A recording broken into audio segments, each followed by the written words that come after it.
बिहार के औरंगाबाद में खंबा गांव पड़ता है। दलित समाज की नाबालिग बच्ची थी, दो दबंग जबरन घर में घुसे, उन लोगों ने उस बच्ची का बलात्कार किया, उसकी हत्या कर दी। मान्यवर मंदसौर के अंदर दबंगों ने घर में घुस के दलित समाज पर फायरिंग करी, कार बरपाया और महिला की हत्या कर दी। मान्यवर अभी ये घटना महाराष्ट्र की है, परभणी की।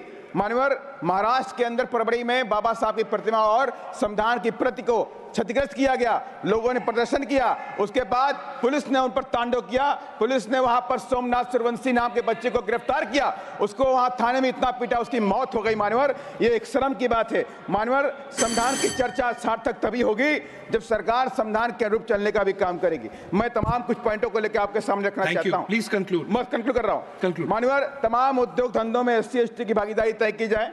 SC/ST OBC को पूरे देश में सरकारी ठेकों में रिजर्वेशन दिया जाए। SC/ST OBC के गरीब बच्चों की शिक्षा को फ्री किया जाए। सर्व समाज के बच्चों जो गरीब हैं उनकी शिक्षा को भी फ्री किया जाए। माननीय प्रमोशन में रिजर्वेशन का बिल पेंडिंग पड़ा हुआ है, मैं माननीय सरकार से अनुरोध करूंगा आपके माध्यम से उसको वापस लाया जाए और उसे पास कराया जाए। माननीय लास्ट में प्राइवेट सेक्टर में रिजर्वेशन लंबे समय से मांग चली आ रही है कि प्राइवेट सेक्टर में रिजर्वेशन होना चाहिए।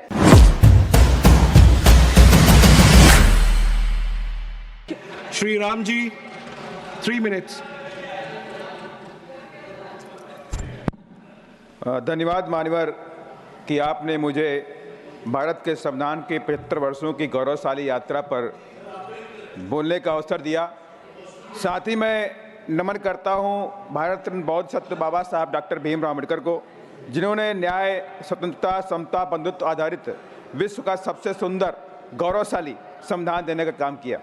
और मैं नमन करूंगा बहुजन नायक बामसेफ DS4 BSP के संस्थापक माननीय श्री कांशीराम साहब को, जिन्होंने पूरे देश में दबे कुचले शोषित वंचितों के अंदर संविधान और बाबा साहब के विचारों के प्रति नई चेतना पैदा कर उनके अंदर सत्ता के प्रति आगाज किया। मान्यवर साथ ही मैं आभार व्यक्त करता हूं अपनी पार्टी की मुखिया आदरणीय बहन कुमारी मायावती जी का भी, जिन्होंने अपने 4 बार के शासनकाल में बाबा साहब के संविधान को पूरी तरह से उत्तर प्रदेश में लागू करके दिखाया। मान्यवर संविधान की मंशा के अनुरूप उत्तर प्रदेश में माननीय बहन जी ने गरीबों की शिक्षा को फ्री किया।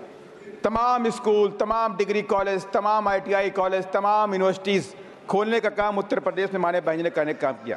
अभी उत्तर प्रदेश के एक रिपोर्ट के अनुसार 7,84,000 बच्चे शिक्षा से महरूम हैं। ये गंभीर विषय है, मैं सरकार से चाहूँगा इसमें गंभीरता से विचार करें और इसके रीजंस के बारे में देखने का भी काम करें।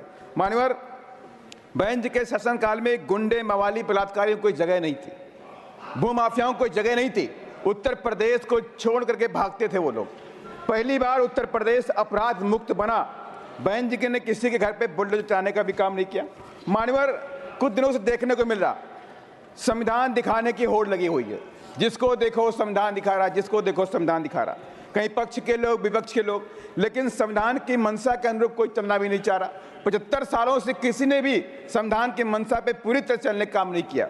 मानो आज भी दलित समाज को सामाजिक और आर्थिक न्याय नहीं मिला, OBC को भी आर्थिक सामाजिक न्याय नहीं मिला।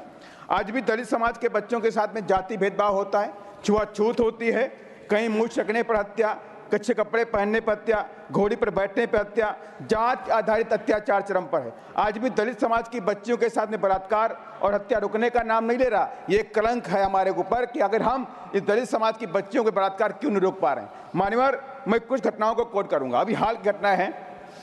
मान्यवर बिहार के औरंगाबाद में खंबा गांव पड़ता है। दलित समाज की नाबालिग बच्ची थी, 2 दबंग जबरन घर में घुसे, उन लोगों ने उस बच्ची का बलात्कार किया, उसकी हत्या कर दी। मान्यवर मंदसौर के अंदर दबंगों ने घर में घुस के दलित समाज पर फायरिंग करी, कार बरपाया और महिला की हत्या कर दी। मान्यवर अभी ये घटना महाराष्ट्र की है, परभणी की। मान्यवर महाराष्ट्र के अंदर परभणी में बाबा साहब की प्रतिमा और संविधान की प्रति को क्षतिग्रस्त किया गया, लोगों ने प्रदर्शन किया, उसके बाद पुलिस ने उन पर तांडव किया। पुलिस ने वहां पर सोमनाथ सूर्यवंशी नाम के बच्चे को गिरफ्तार किया, उसको वहां थाने में इतना पीटा, उसकी मौत हो गई। मान्यवर ये एक शर्म की बात है। मान्यवर संविधान की चर्चा सार्थक तभी होगी जब सरकार संविधान के अनुरूप चलने का भी काम करेगी। मैं तमाम कुछ पॉइंटों को लेकर आपके सामने रखना चाहता हूँ। Please conclude. मैं कंक्लूड कर रहा हूँ। मान्यवर तमाम उद्योग धंधों में SC/ST की भागीदारी तय की जाए। SC ST OBC को पूरे देश में सरकारी ठेकों में रिजर्वेशन दिया जाए, SC ST OBC के गरीब बच्चों की शिक्षा को फ्री किया जाए, सर्व समाज के बच्चों जो गरीब हैं उनकी शिक्षा को भी फ्री किया जाए। माननीय प्रमोशन में रिजर्वेशन का बिल पेंडिंग पड़ा हुआ है, मैं माननीय सरकार से अनुरोध करूंगा आपके माध्यम से उसको वापस लाया जाए और उसे पास कराया जाए। माननीय लास्ट में प्राइवेट सेक्टर में रिजर्वेशन लंबे समय से मांग चली आ रही है कि प्राइवेट सेक्टर में रिजर्वेशन होना चाहिए। पब्लिक सेक्टर और सरकारी विभागों के अंदर जो कॉन्ट्रैक्ट बेसिस के ऊपर जो भर्तियां की जा रही हैं उसमें रिजर्वेशन लागू किया जाए। माननीय लेटरल एंट्री में भी SC ST OBC को, माननीय मैं खत्म कर रहा हूं, लास्ट पॉइंट, लेटरल एंट्री में भी SC ST OBC को भी वहां पर रिजर्वेशन देने का काम करना चाहिए।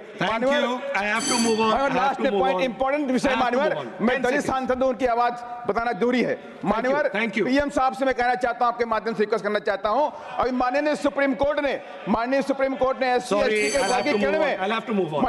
वर्गीकरण में श्री रामदास अठावले जी, लास्ट पॉइंट, ठीक है,